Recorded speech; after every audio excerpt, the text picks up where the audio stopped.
อยู่หลังแรกวันนี้หูแดงถึงเวลาแล้วมันอยู่บ่ได้เลยเนาะมันจากมาเด้อเนาะหูแอนเนาะศุกร์เสาร์อาทิตย์วันจันทร์ก็หยุดอีกชดเชยอีกว่าสิบ่อยู่ได้3-4 มื้ออยู่วะเนาะ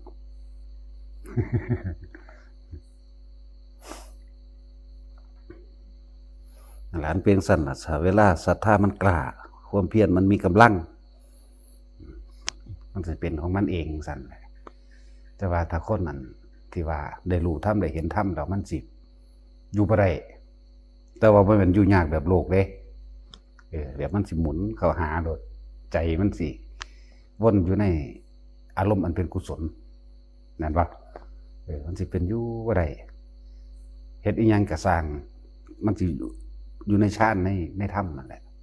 มันสิเพ่งอยู่ในฌานนั่นแหละ ขึ้นอยู่กับเฮาฝึกหัดตัวเองนั่นแหละเว้าพื้นฐานเว้าหลักเก่าคำว่ากรรมฐานนี่ที่เพิ่นเฮ็ดไว้40อย่างสมถะเฮ็ดจังใดเฮาสิสมถะเฮ็ดจังใดเฮาสิรวมจิตให้เป็นหนึ่งได้จึงต้องอาศัยกรรมฐานกองใดกองหนึ่งหรืออันใดอันหนึ่งในพุทธานุสติ10อสุภะ10กสิณ10แล้วก็รูปฌาน4อรูปฌาน4แล้วก็การพิจารณาซึ่งอาหารเรปฏิกูลสัญญา1ร่วมกันเป็นกรรมฐาน40อย่างที่นี่ให้เลือกเอาอันใดอันหนึ่งเด้ใน40อย่างนี่มาเป็นเครื่องเพ่งอยู่เรียกว่าวิหารธรรมมาเป็นเครื่องอยู่ของความรู้สึกนึกคิดของเฮาเองเรียกว่าวิหารธรรมเจริญฌานทรงฌานหรือทรงอารมณ์อันเป็นกุศล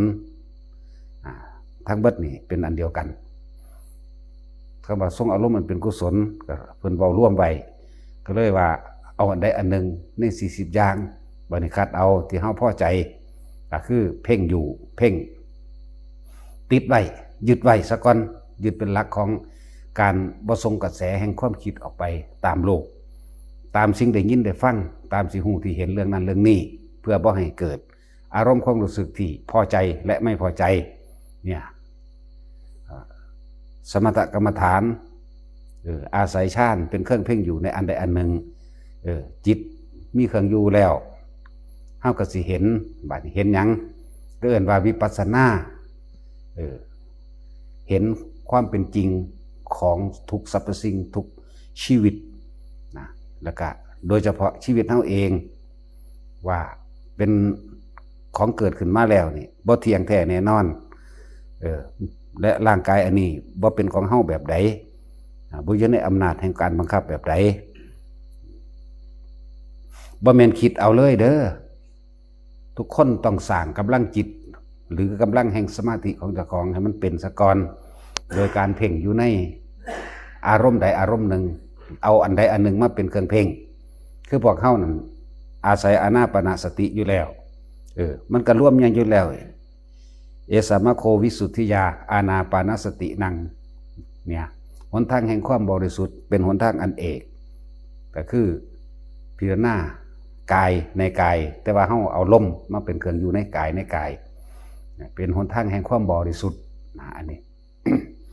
จึงเพ่งอยู่ในลมหายใจและเอาอาการปีติขึ้นมาไว้เดินเหตุจังใดเฮาสิรู้ว่าเฮาเป็นผู้ทรงฌานก็เลยเอาอาการปิตินี่บังคับให้มันเกิดขึ้นตรงที่ระหว่างกลางหน้าผากที่เฮาใส่ศัพท์เฉพาะว่าอุณโลมนั่นเองอุณโลมนี่สิเป็นตัวรู้ว่าเป็นผู้อยู่ในฌานนั่นเองทรงฌานอยู่นั่นเองถ้าเฮาทรงอยู่ในอารมณ์เดียวได้แล้วมันสิมีบัดนี้มีสิ่งที่เขามาผ่านมากระทบหรืออาศัยการกระทบนั่นแหละปัญญาหรือสติและปัญญานั่นแหละหรือวิปัสสนานั่นแหละอันเดียวกันมันสิคิดพิจารณาหาความไม่เที่ยงแท้แน่นอนของสิ่งที่มากระทบเป็นของบ่เที่ยงแท้ถ้าผู้ใดยึดในความเป็นอนิจจังบ่เที่ยงแท้บ่จีรังบ่ยั่งยืนและเฮ็ดให้อารมณ์ของเฮาไหลไปตามความพอใจมั่งบ่พอใจมั่งในสิ่งที่บ่เที่ยงแท้ในเรื่องราวต่างๆที่เป็นแค่ความเกิดและความดับจังซี่ทุกข์ ก็บ่เป็นของมีอยู่จริงสุขก็บ่เป็นของมีอยู่จริงบ่มีอีหยังกี่รั้งอย่างยืนจักอย่างแม้ร่างกายของเฮาเองก็บ่เป็นของเฮานี่คือการเห็นความจริงเห็นจริงตามความเป็นจริงได้บัดนี้เอิ้นว่าวิปัสสนาหรือพิจารณาหาความจริงที่เฮาถูกหลอกลวงเข้าไปยึดเอาในความพอใจกับเรื่องนั้นเรื่องนี้ที่ไปยึดเอาในความพอใจของกายเจ้าของเองยึดเอาในกายผู้อื่นพร้อมยึดเอาในเรื่องราวต่างๆทรัพย์สมบัติต่างๆยึดว่ามันสิบันดาลความสุขให้เจ้าของและเมื่อยึดเข้าไปแล้วในความยินดีในความพอใจคิดว่ามันสิบ่เปลี่ยนแปลงบ่คิดว่ามันสิบ่ดับไปสูญไปสลายไปเสื่อมไปหรือตายไปดับไปบ่เนี่ยเฮาสิเห็นความจริงของสรรพสิ่งที่เฮาพิจารณานั่นเองแม้กระทั่งร่างกายของเจ้าของเองสิได้ว่าถ้ามันบ่เป็นของตนมันบ่เป็นแบบใดนี่คือเดินวิปัสสนาเด้นี่คือการเห็นความจริง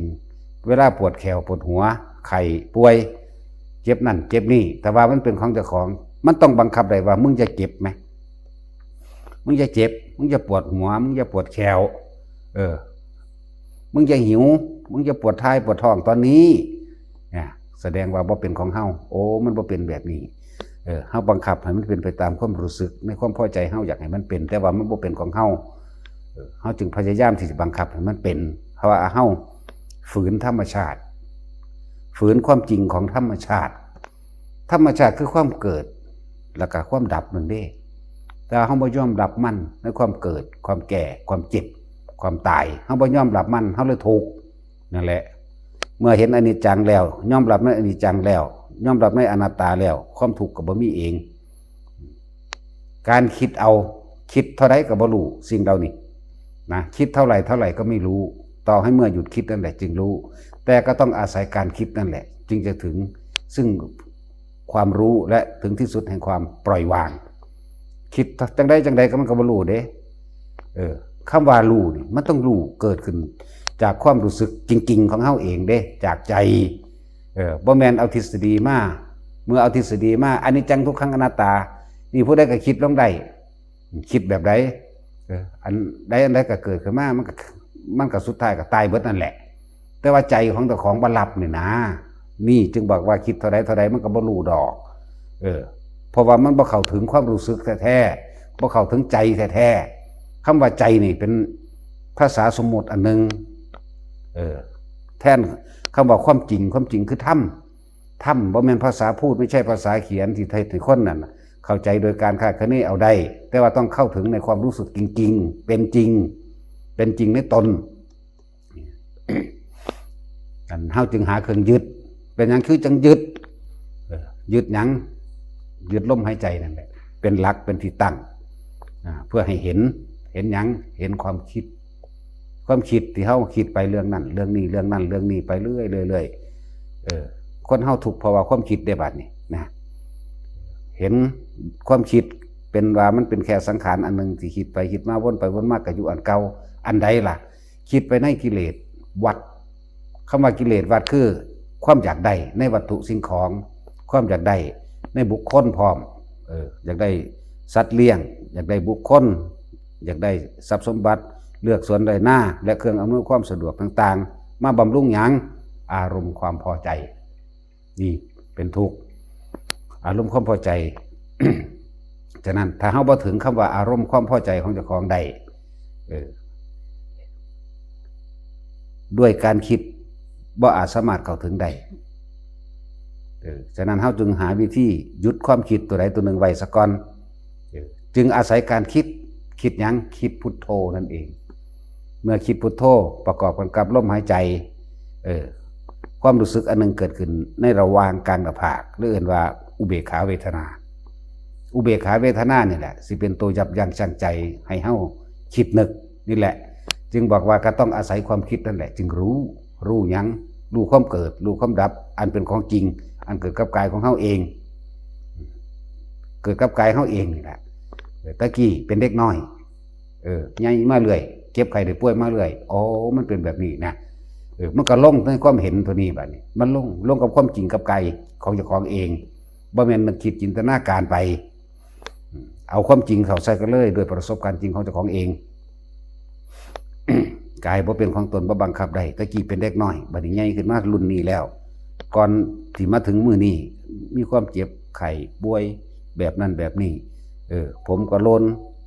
ไข้แบบนั้นแบบนี้เป็นไปเบิดบ่อาจสามารถบังคับได้จังซี่มันเห็นได้บัดนี้สุดท้ายแล้วมันสิเห็นอนัตตา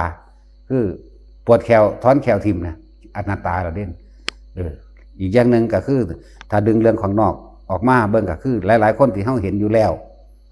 ผู้นั้นก็ตายไปผู้นี้ก็ตายไปนี่เห็นอนัตตาแล้วสุดท้ายเฮาเองก็ต้องตายเนี่ยแต่จิตมันยอมรับนี่แหละเอิ้นว่าเห็นก็ต้องอาศัยความคิดนั่นแหละจึงเห็นจึงรู้ถ้ามันยอมรับแล้วมันก็ปล่อยมันก็ว่างของมันเอง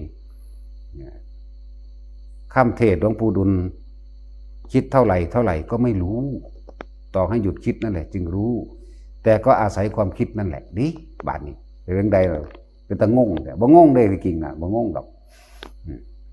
คิดเอาบ่อาจรู้บ่อาจเข้าถึงได้ดอกก็ต้องอาศัยความคิดจังสิเข้าถึงได้จังสิรู้ได้ ต้องอาศัยความคิดฟังมันคือเป็นตะงงเนาะทุกคนต้องหาหลักยึดจังสิเข้าถึงความจริงและเห็นความจริงของเจ้าของได้ส่วนว่าเฮาทรงฌานได้แล้วบัดนี้นะสมถะเป็นเครื่องทำให้เกิดความสงบจิตอาศัยการเพ่งอยู่ในกรรมฐานอันใดอันหนึ่งเมื่อสงบความคิดได้แล้วเป็นอารมณ์เดียวได้แล้วเฮาสิเห็นความเกิดขึ้นของทุกสรรพสิ่งที่มันไม่เที่ยงแท้แน่นอนและเอิ้นวิปัสสนาหรือการพิจารณาให้เข้าถึงความจริงเห็นจริงตามความเป็นจริงกับประสบการณ์จริงในชีวิตจริงของเจ้าของนี่เองเมื่อเห็นจริงแล้วมันยอมรับเมื่อมันยอมรับแล้วมันก็บ่มีความทุรนทุรายดินไปเป็นกำลังของสมาธิบัดนี้ที่สุดของคำว่าสมาธิคือจิตตั้งมั่นในความสงบอันเป็นอุเบกขาถ้าว่าจิตตั้งมั่นในความสงบจิตคือความคิดถ้ามันตั้งมั่นดีแล้วมีเครื่องอยู่เครื่องยึดแล้วมันก็สงบที่นี่เป็นนั่นคือว่าอุเบกขาอุเบกขาคืออารมณ์ไม่มีอารมณ์ความรู้สึกในความพอใจและไม่พอใจนี่มันหยุดบังนี้ตั้งหากละแต่เราต้องรู้ด้วยตนเองได้บ้างนี่ความรู้สึกในความพอใจและไม่พอใจคนเวลาได้ของถูกใจได้ของพอใจนะมันก็สิดีดาออกแสดงอาการโดยทางกายและวาจาแสดงลักษณะท่าทางว่าเจ้าของมีความสุขยิ้มแย้มแจ่มใสความนั่นความนี่แล้วก็เว้าประกอบไปพร้อมถือว่าลูกไปสอบได้คู่จังสิดีใจแล้วก็สิไปเว้าอ้างอวดผู้นั้นผู้นี้นะไปเด้ยกย่องไปเรื่อยเลยนั่นแหละคืออาการหลงคืออาการเรียกว่าได้ความพอใจแล้วนั่นถ้ามันบ่ได้ดังใจได้บาดนี้ก็สิมีความโกรธความเกลียดความแค้นอารมณ์ความรู้สึกบ่พอใจนั่นเองก็สิแสดงลักษณะท่าทางออกมาครึ่งหน้าครึ่งตาบิดปากเบี้ยวเว้าคำหยาบเว้าเสียดสีเสียดแทงเว้า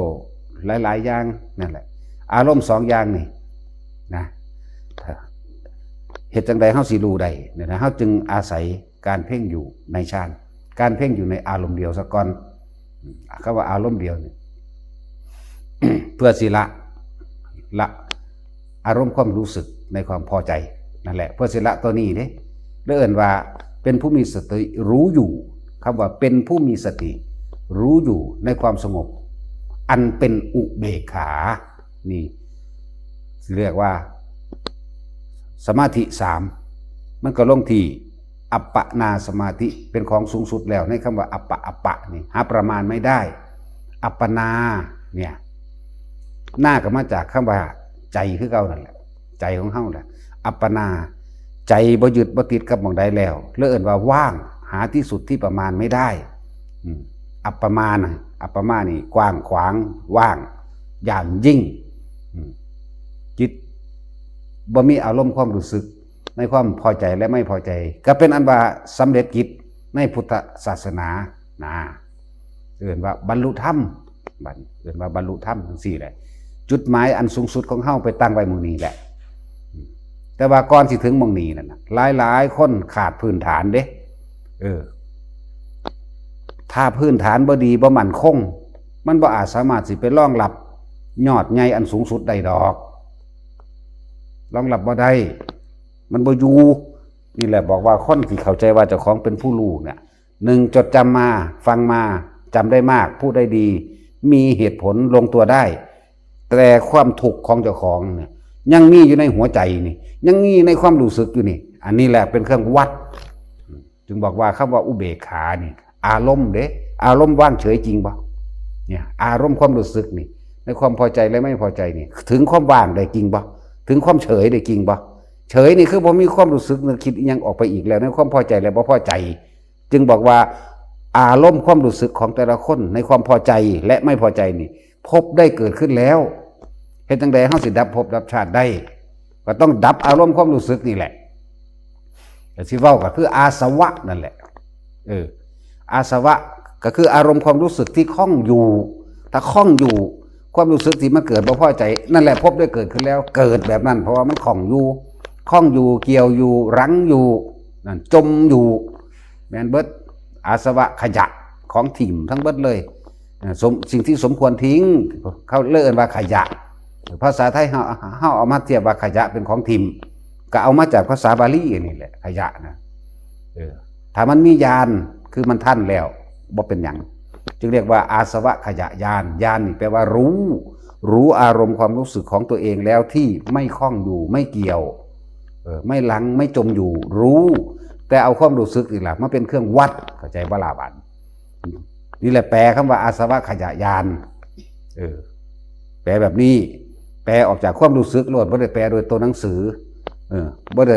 แปลโดยอนุพยัญชนะแปลจากความรู้สึกเลยแปลจากสิ่งที่เป็นเข้าใจว่าล่ะ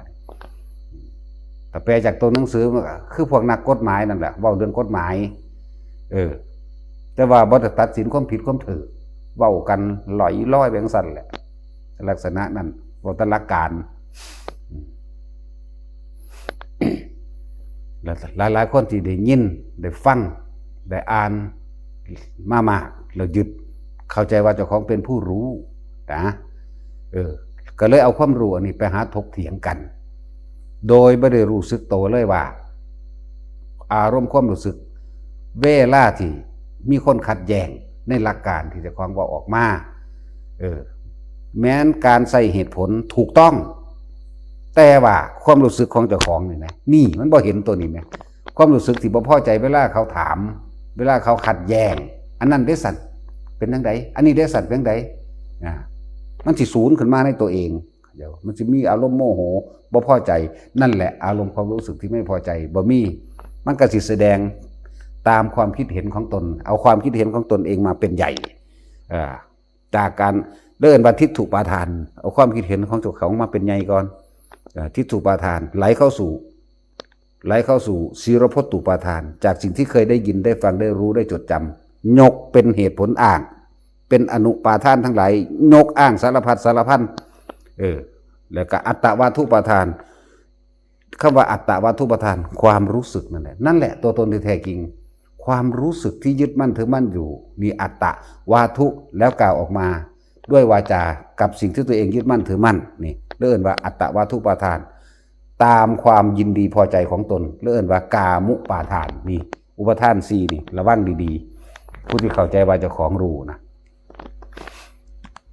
จะมากเคยเป็นสั้นแล้วก็เลยคัดแย่งคัดง่างซึ่งกันและกันเพราะว่ามันว่างความรู้สึกบ่ได้นี่จะบอกว่าคิดเท่าไหร่ก็ไม่รู้นี่เพราะว่ามันอาศัยความจดจำเราเขาไม่คิดขาดคะเนดนเดาหาเหตุผลมันลงได้มันถูกต้องจริงอยู่แต่ว่าความรู้สึกเจ้าของบ่ทันได้ว่างออกจากความพอใจและไม่พอใจตัวนี้ตัวให้ว่างอีหลีมันนั่นน่ะ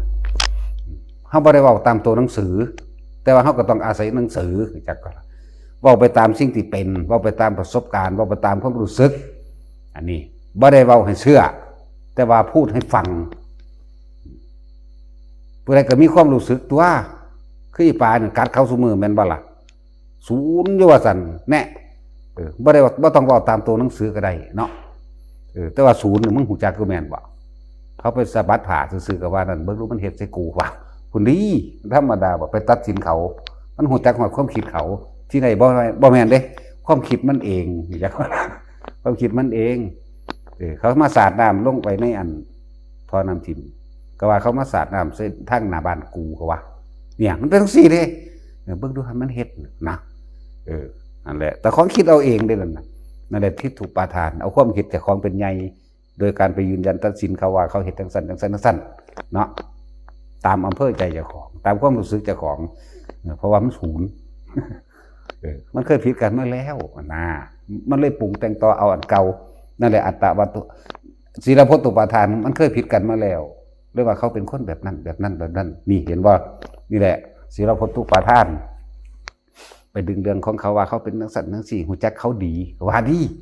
บ้าอุ้ยฝ่ายวันไปเป็นวิญญาณเขา ไปเป็นความรู้สึกเขาบ่ทีมฮิเบิร์ตสิ่งเหล่านี้ทีมจังหวะทุกๆคนพยายามทำพื้นฐานให้แน่นเถอะเรียกว่ากำลังของสมถะบ่พอเฮาจึงบ่เข้าใจคำว่าสมาธิแปลว่าผู้มีจิตตั้งมั่นในความสงบอันเป็นอุเบกขานะสงบนี่คำว่าสมาธินี่ก็ทำความเข้าใจให้ดีๆเด้อบ่ได้แปลว่ามานั่งหลับตาบ่ได้แปลว่าต้องมาเดินจงกรมบ่ได้แปลว่ายืนเดินนั่งนอนทั้งหลายเหล่านั้นเป็นส่วนหนึ่งของการทำให้เกิดความตั้งมั่นหรือสมาธินั่นเองเป็นส่วนหนึ่งเป็นวิธีการเพื่อให้เกิดจิตตั้งมั่นในความสงบอันเป็นอุเบกขาคือการเพ่งอยู่ในฌานนี่ก็เป็นส่วนหนึ่งนะคำว่าฌานนี่ก็แปลว่าเพ่งอยู่แล้วเหตุจังใดให้เป็นเอกคตาจิตเอกคตาลมเรียกว่าฌานแปลว่าเพ่งความคิดเจ้าของให้อยู่ในความคิดเดียวและให้เกิดความรู้สึกเดียวเรียกเอกคตาจิตเอกคตาลมเมื่อมันมีกำลังมากพอแล้ว สมถะมีกำลังมากพอแล้วคำว่าวิปัสสนาก็เกิดเมื่อวิปัสสนาหรือการพิจารณาหาความจริงที่เกิดขึ้นกับตนนี่แหละเริ่มวิปัสสนาเมื่อวิปัสสนาหาความจริงแล้วเห็นความจริงแล้ว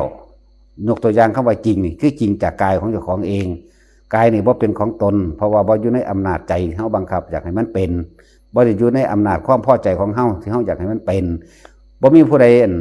พอใจอยากเฒ่าหรอกบ่มีผู้ใดพอใจอยากป่วยหรอกแต่ว่ามันก็เฒ่ามันก็ป่วย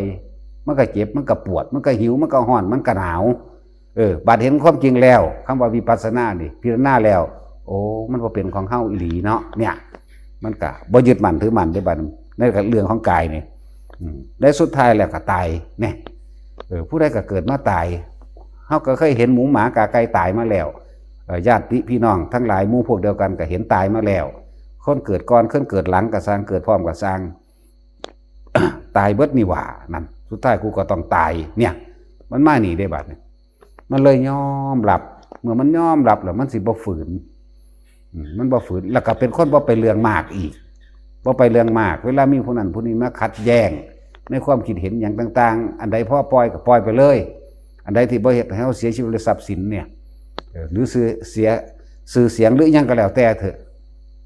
มันสิช่างมันไปเลยเด้นั่นแหละปล่อยมันปล่อยแบบนั้นมันก็ปล่อยไปเลยเป็นคนที่บ่เอาเรื่องเอาเล่าอีหยังไปแล้วก็แล้วไปเนี่ยเพราะว่าเฮาสิรักษาหยังรักษาใจรักษาสมาธิเฮาเองนั่นแหละรักษาความตั้งมั่นในความสงบอันเป็นอุเบกขาเพราะว่าเฮารู้แล้วว่าอารมณ์ความรู้สึกที่พอใจบ่ว่าเรื่องใดก็สร้างในความพอใจเป็นเหตุเป็นปัจจัยให้เกิดภพอารมณ์ความรู้สึกที่ไม่พอใจเป็นเหตุเป็นปัจจัยให้บังเกิดภพความรู้สึกเฮาเว้าเรื่องธรรมะเฮาเว้าเรื่องธรรมะเฮาเว้าเรื่องทรงอารมณ์มันเป็นกุศลความรู้สึกที่ยินดีพอใจในการที่จะสร้างโบสถ์สร้างศาลาในการที่สิแจกหนังสือธรรมะในการสวดมนต์ความรู้สึกอันนี้พาไปเกิดทั้งดีนะพบได้เกิดขึ้นแล้วคือเก่าเกิดทั้งดีใจว่าล่ะคือเฮามีความรู้สึกว่าเคารพบูชาอาจารย์องค์นี้แล้วเกินโอ้ยเพิ่นจังซั่นเด้เพิ่นจังซี่เด้ตายในอารมณ์ข้างความรู้สึกนั้นพวกเจ้าก็ไปเป็นเทพพรหมเทวดานี่เกิดคือเก่าเด้นี่เพิ่นโอ้ยเวลาเว้ามันสิเกิดภาพนิมิตในตาเจ้าของคือภาพจำนั่นแหละ โอ้ยเพิ่นทั้งสั้นเพิ่นทั้งสี่ดีมีความปลื้มจิตเว้าไปพร้อมปลื้มไปนํความรู้สึกพอใจเป็นไปนํเกิดได้สิบอกให้เกิดคือเก่าแต่ว่าเกิดพบดีมีเทวดาเป็นต้นขึ้นหาพรหมโลกพุ่นล่ะบัดนี้อารมณ์ความรู้สึกในความบ่พอใจเด้สมมติว่าไปมีอารมณ์ความรู้สึกบ่พอใจกับเรื่องใดเรื่องหนึ่งกับบุคคลผู้ใดผู้หนึ่งศูนย์ให้กันตั้งเมื่อวานอารมณ์มันค้างจังว่าอารมณ์มันค้างมันโมโหไหลเข้ามาคิดนึกมานอนกินข้าวนอนแล้วก็ยังคิดอยู่เด้คิดไปศูนย์คักได้แม่จังซั่นสิมันปัญหาเลยมันสิหาเหตุผลต่างๆนานามาประกอบความพอใจให้เจ้าของมาประกอบตัวนี้มันเลยเกิดอารมณ์ความบ่พอใจอารมณ์ความบ่พอใจความรู้สึกนี่บ่พอใจนี่แหละภพจักว่านี่แหละอบายภพอบายภูมิที่มันสิไปพวกนี้ไอ้โมโหนี่แหละโกรธโมโหนี่แหละมันสิพากันไปนรกจักว่าล่ะนั่นแหละทั้งความพอใจและไม่พอใจที่เฮาบ่อาจสามารถละได้ทั้งสองสิ่งนี้เป็นปัจจัยให้บังเกิดภพเมื่อเป็นปัจจัยบังเกิดภพแล้วมันก็เป็นปัจจัยบังเกิดชาติเมื่อเป็นปัจจัยบังเกิดชาติแล้วก็ไม่ความชราและมรณะโศกปริเทวทุกข์ชาติแปลว่าการเกิดขึ้นออกจากท้องพ่อท้องแม่บัดนี้เปิดไปแล้วคุณเกิดไปละบาดเกิดแท้บัดนี้อะไรเหตุจังใดเฮาสิหยุดภพหยุดชาติได้เฮาก็ต้องหยุดที่ความคิดเท่านี้แหละจึงหาวิธีหยุดความคิดโดยการทำสมถะให้เกิดขึ้นเมื่อหาสมถะหรือกรรมฐานอันใดอันหนึ่งมาเป็นเครื่องเพ่งอยู่หรืออื่นว่าฌานเพ่งอยู่ให้เกิดอารมณ์เดียวให้เกิดอารมณ์ความรู้สึกเดียวซะก่อนอารมณ์ความรู้สึกนี่เป็นอารมณ์ความรู้สึกของอุเบกขารอการกระทบกระทั่งเมื่อกำลังมันมีแล้วหลายๆอย่างที่เข้ามากระทบกระทั่งในเรื่องราวต่างๆปึ๊บเข้ามามันสิประคองความรู้สึกนี่พยายามบ่คิดออกเพราะว่ามันเห็นโทษของอารมณ์เห็นโทษเพราะว่าอารมณ์นี่ถ้ากูศูนย์กูต้องไปเกิดนรกนี่เศร้าๆนี่จึงมีคำบริกรรมเพิ่มขึ้นมาที่เข้าเพราะว่ามันสิคิดออกไปก็เลยเอาคำนี้มาคิดแทนพุทโธรู้ว่าไปโลดแล้วก็กับลมหายใจนั่นน่ะขาดกันบ่ได้อยู่แล้วเวลามันศูนย์ขึ้นแห้งๆมันจับลมซ่าๆบ่ได้ให้ทุกคนสูดลมหายใจลึกๆกั้นกึกไว้บัดนี้กั้นกึกไว้เหลือบตาเบิ่งปลายจมูกแล้วกั้นลมหายใจไว้พร้อมอย่าคิดหยังอย่าคิดหยังตอนอัดไว้หั่นแหละใจสิขาดปล่อยลมออกก็สูดเข้าอีกเนี่ยวิธีระงับความโกรธเด้อความโกรธรุนแรงสูดเข้าลึกๆแล้วกั้นกึกไว้อย่าไปเดี๋ยวเบิ่งถ้ามันศูนย์ใส่กันอยู่หันหลังให้มัน กับบุคคลที่ศูนย์อยู่นั่นน่ะกันกึกไว้อีกสัก3 เทื่อมันก็หยุดหน้าเนี่ยมันก็หยุดละแล้วก็ใจมันเย็นลงแล้วมันก็ไปทั้งไม่ต่ออย่างนี้สร้างแมงดอกว่าเด้ถึงมันที่ศูนย์อยู่กับสร้างจักน้อยนั่นน่ะสร้างแมงดอกเพราะสำนันแหละเพราะก็ตายแมงเบิดอ่ะนี่วิปัสสนาเกิดไปใจว่านี่เกิดทั้งที่ศูนย์ เพราะสำนันละยังก็เลยมันออกไปแล้วมันก็ค่อยๆที่นี่ถ้าเฮาทรงฌานได้มากขึ้นมันมีกำลังยิ่งกว่านั้นเด้กำลังของสติกำลังของปัญญากำลังของสมาธิมันจะเกิดมากขึ้นเพิ่นจึงว่าให้สร้างพลังจิตเอาไว้โดยการเพ่งอยู่ในฌานซะก่อนเมื่อเพ่งอยู่ในฌานสติมันสิเร็วขึ้นสติคือการระลึกถึงโทษสติเนี่ยระลึกถึงโทษเหตุผลกลไกต่างๆระลึกถึงความสลับซับซ้อนแห่งความคิดระลึกถึงตัณหาระลึกถึงอุปาทานเพราะสติมันเป็นคำที่กว้างขวางมันจิระลึกถึงโทษนั่นนี่แหละมันก็ว่างคายลงตัวเพราะว่ามันเห็นโทษมันว่างคายลงมันเห็นโทษได้แล้วคำว่าเป็นผู้มีสติรู้อยู่ในอารมณ์อันเป็นอุเบกขามันก็เกิดตัวมันก็ดับไปของมันเองคำเว้าซื่อๆได้อันคำว่าสมาธิหรืออัปปนาสมาธิเนี่ยเป็นคำเว้าแต่ว่าคำว่างอีหลีบุคคลผู้นั้นเมื่อเข้าถึงรู้ได้ถึงได้เข้าใจเองนั่นแหละรู้โดยตนเองได้บัดนี้มันว่างออกมันสิบ่คิดต่ออีกในเรื่องเล่านั้นคือมันก็แล้วไปแล้วฉะนั้นทุกคนต้องสร้างฐานที่ตั้งฐานที่มั่นของกำลังจิตให้ได้ซะก่อนฐานที่มั่นพวกเขาเนี่ยเอาอานาปานสติอยู่แล้วแต่ว่าเพิ่มขึ้นมาว่าให้เป็นผู้ทรงฌานก็คือเอาอาการปิติมาเป็น ตัววัดมันเป็นตัววัดมันเป็นเครื่องยืนยันไว้มันเกิดอยู่ในระหว่างหน้าผากนี้พวกเขาเอาตัวนี้บางคนที่เขาจะเอาคำว่ากายในกายอีกแบบหนึ่งอันการเข้าสู่ลมหายใจนี่ก็เอิ้นว่ากายในกายเลยดิบางคนพิจารณาแบบนี้พิจารณาผมขนเล็บฟันหนังคือพิจารณาเอาทั้งเบิดเลยมันก็เป็นของกายในกายคือเก่านั่นแหละแล้วก็พิจารณาฮอดธาตุนั่นแหละแต่ว่าว่างอารมณ์บ่ท่านเป็นก็มีเกศาผมโลมาขนหน้าขาเล็บทันตาฟันตะโจนังบางสันเนื้อเนี่ยไล่ไปมันมีนึกภาพพร้อมเด้ต้องนึกภาพจินตนาการเอิ้นว่าโยนิโสมนสิการนั่นแหละนึกภาพจินตนาการก็ไปผมเกศาผมโลมาขนหน้าขาเล็บทันตาฟันตะโจนังบางสังเนื้อหารูเอ็นอธิกระดูกอธิมินชังเยื่อในกระดูกไล่ไปแยกได้บาดนี้อันนี้ธาตุดินนี่20อย่างนี่ก็เอาไปกองไว้ตั้งหากเด้นี่คือความคิดนี่คือสมถะของเขาเจ้าหรือเพ่งอยู่ในตัวนี้เป็นอารมณ์เดียวของเขาเจ้าแล้วก็ไล่ปิดตังน้ำดีเสมหังโสเดชปุปผลเมืองโลตังน้ำล้วนเสโทน้ำเงินเมโทน้ำมันก้นไล่ไปจนหอดมัตตะเกมัตตลุงคังยังบ่แมนจนว่าหอดมูลหอดคูดหมดละแล้วก็ไล่ออกไปอีกแล้วเอาไปกองไว้อันนี้เรียกว่าธาตุน้ำนะ12อย่างแล้วเอิ่นว่าอาการ32อย่างรวมกันเข้าด้วยลมเข้าและลมออกนี่ก็เป็น2แล้วลมจากเบื้องบนสู่เบื้องล่างลมจากเบื้องล่างขึ้นบนอะไรไปลมมีอยู่6ไฟมีอยู่4ก็ไล่ไปโอ้มันรวมมันก็เป็นสักแต่ว่าธาตุรวมประชุมกันเข้าเฉยๆแล้วก็ไล่ก็ไปกับมาได้บัดนี้แต่ว่าบ่พิจารณาออกโดยปัญญาว่ามันเป็นของไม่เที่ยงบ่แม่นอีหยังมีจริงกี่ลังอย่างยืนจักอย่างบ่อยู่ในอำนาจของตนเนี่ยนี่ต้องออกตัวนี้นำเด้บ่แม่นว่าสิไปไล่เอาตะยุหันหมุนวนตะยุในสมถะอันนั้นกายในกายเบิดอันละอันที่เว้ามานี่ก็ดีร่วมกันขึ้นแล้วเป็นรูปร่างกายเนาะเนี่ยบัดนี้ก็ต้องมาออกว่า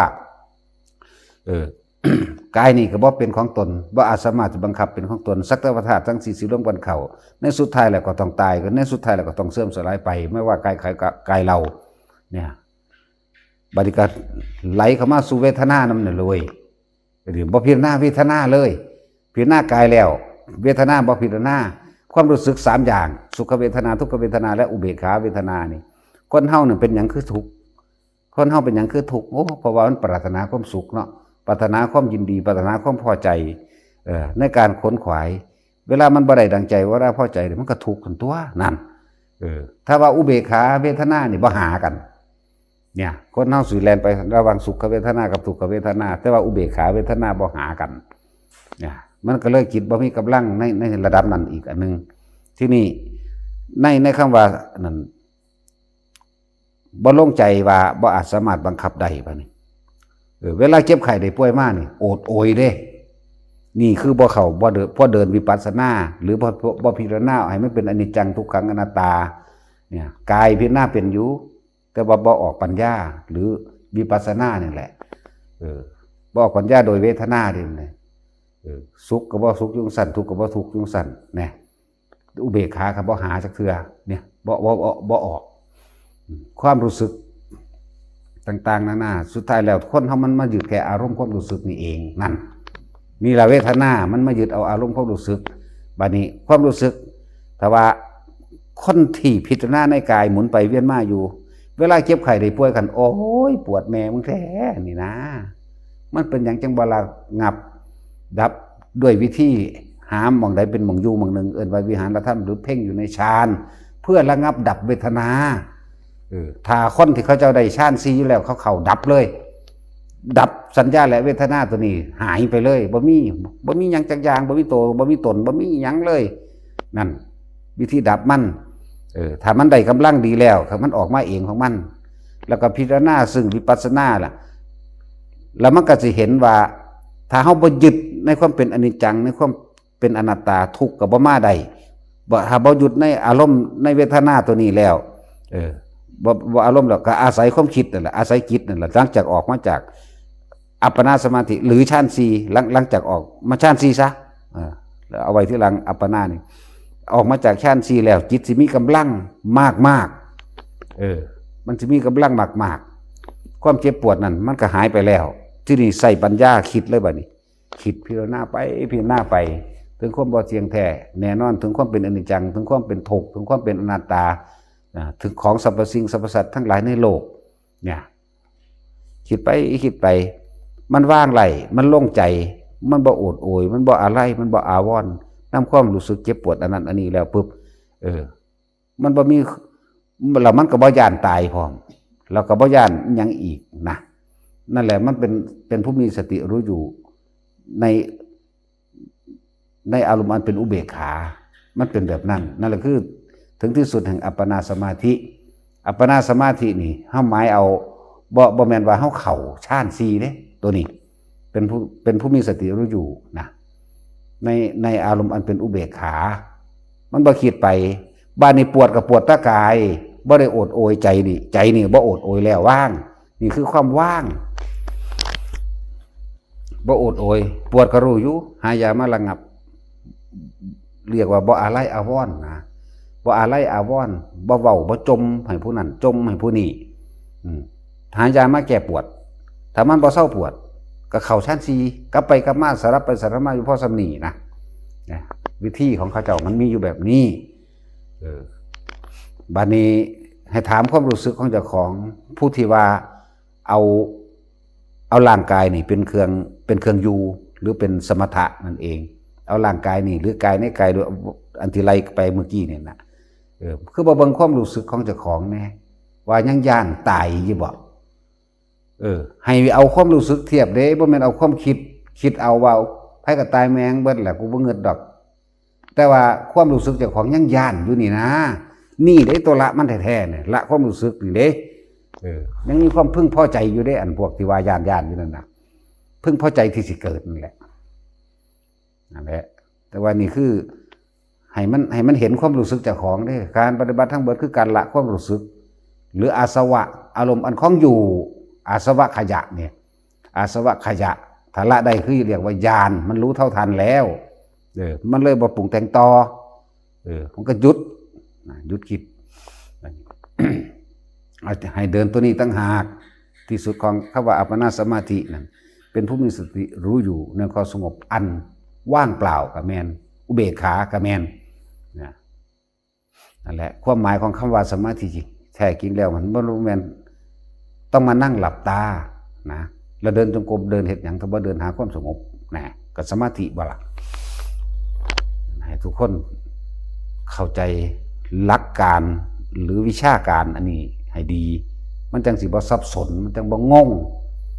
แล้วก็สร้างพื้นฐานของเจ้าของเองให้ดีเพื่อสิรองรับเรียกว่าสภาวะอันที่สูงขึ้นที่เฮาบ่ทันอาจสามารถเข้าใจได้ก็คือการเพ่งอยู่ในอารมณ์เดียวนั่นเองให้มันได้ซะก่อนผู้ใดแล้วก็เดินหนาไปโลดผู้ท่านใดมันบ่ทันได้ตั้งมั่นพอมันเลยบ่เห็นความจริงมิตรคิดเอาแล้วก็บ่ต้องแปลนไปหาผู้นั้นผู้นี้ดอกหันเข้ามาเบิ่งเจ้าของดีๆโลดหน้าเนี่ยหันเข้ามาเบิ่งลมหายใจเจ้าของหายใจเข้าพุทหายใจออกโทอยู่นี่แหละแล้วคำว่าทรงฌานนี่บ่ได้แม่นว่าเฮาต้องมาหลับตาตลอดนะเฮ็ดให้มันมั่นคงทั้งหลับตาและลืมตาหลับตาก็เฮ็ดได้เอาอาการปิติมาเป็นเครื่องยืนยันว่าเป็นผู้อยู่ในฌานทรงฌานมื่นตาก็เฮ็ดได้อารมณ์ความรู้สึกเดียวเอกคตาจิตเอกคตารมณ์นั่นแหละความคิดเดียวอารมณ์เดียวพร้อมความรู้สึกเดียวนั่นแหละนั่งนี่ก็ทรงได้มื่นตานั่งก็ได้บ่แม่นว่านั่งปั๊บต้องสิรับตาโลดได้จะชินแต่รับตาหลายมื่นตาน้ำแน่ลุกขึ้นย่างไปพุ่นไปพี่ก็ให้มื่นตาไปคือเพิ่นผู้เดินจงกรมมันเพิ่นบ่ได้รับตาเดินได้เพิ่นมื่นตาเดินนั่นแหละเพิ่นเพ่งอยู่ในอารมณ์ความรู้สึกเดียวความคิดเดียวเดินจงกรมนั่นก็ดีที่นี่มันสิมีต่างๆหน้าเกิดขึ้นเป็นเครื่องทดสอบทดลองใจเฮาเอง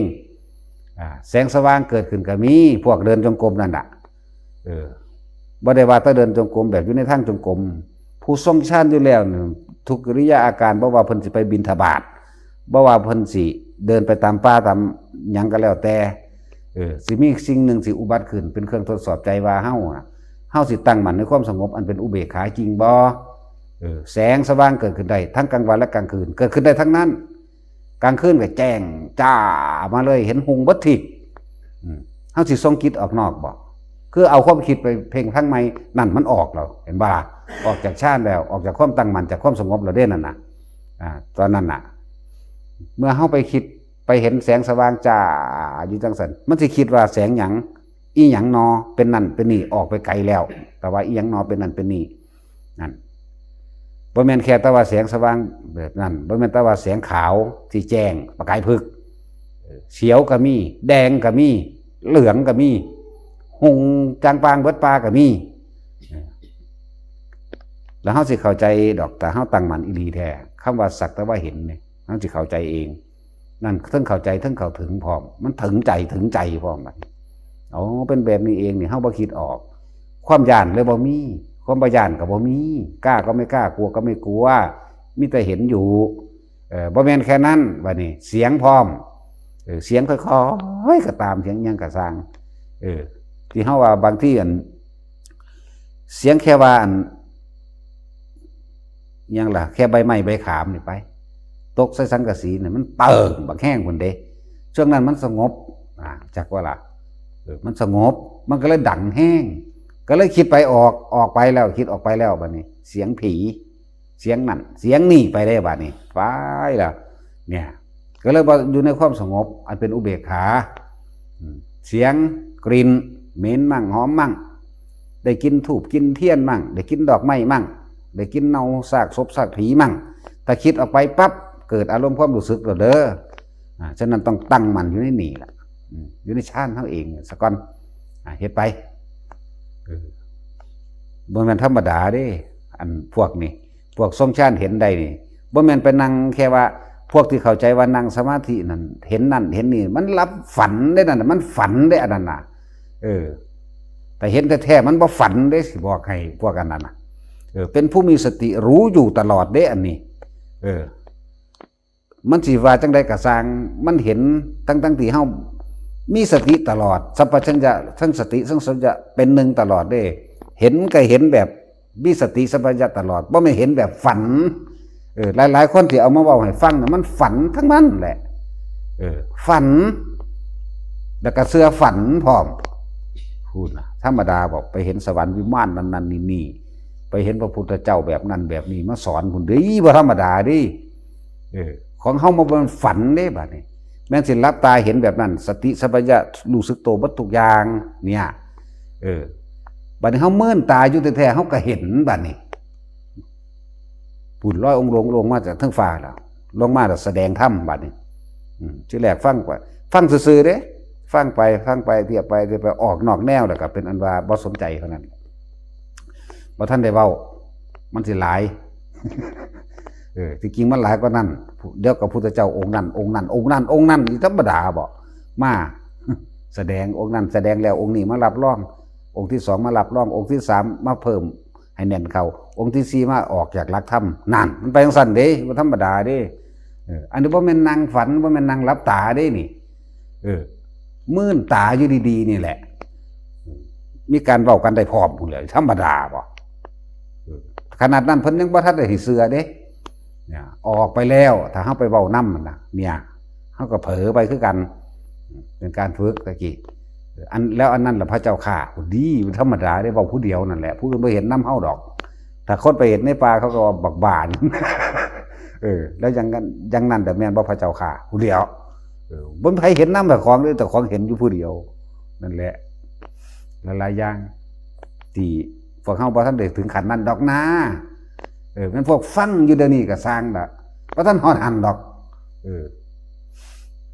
แต่พวกเขาฮอดแล้วเขาบ่ฟังดอกเขาอยู่ตะเขาแล้วแม่นบ่ล่ะหลายอย่างอย่างเช่นเดี๋ยวกันพญานาคพญาเนกงูใหญ่นั่นล่ะมางูมุนใหญ่ในสำถังสีนี่พุ่นล่ะหลายอย่างถ้าเฮาบ่ออกจากลมหายใจบ่มีปัญหาบ่มีสิ่งใดเฮ็ดหยังได้สรุปว่าในช่วงที่เฮาฝึกให้มันตั้งมั่นอยู่นี่เกิดหยังขึ้นก็สร้างอย่าออกจากลมหายใจเอาความรู้สึกนึกคิดไว้ที่ลมหายใจนี่แหละหายใจเอาเข้าออกพุทหายใจออกโทอยู่นี่แหละเอาอาการปิติที่มาเฮามาบังคับไว้ในระหว่างกลางหน้าผากนั่นน่ะเป็นเครื่องยืนยันว่าแต่ของเป็นผู้อยู่ในฌานอยู่เป็นผู้มีสติอยู่สัพพัญญะอยู่รู้อยู่เอาตัวนี้มันเป็นเครื่องบังคับไว้แต่สิเว้าเรื่องลึกลับมันหลายพ้นแล้วนะเอาสมาทาน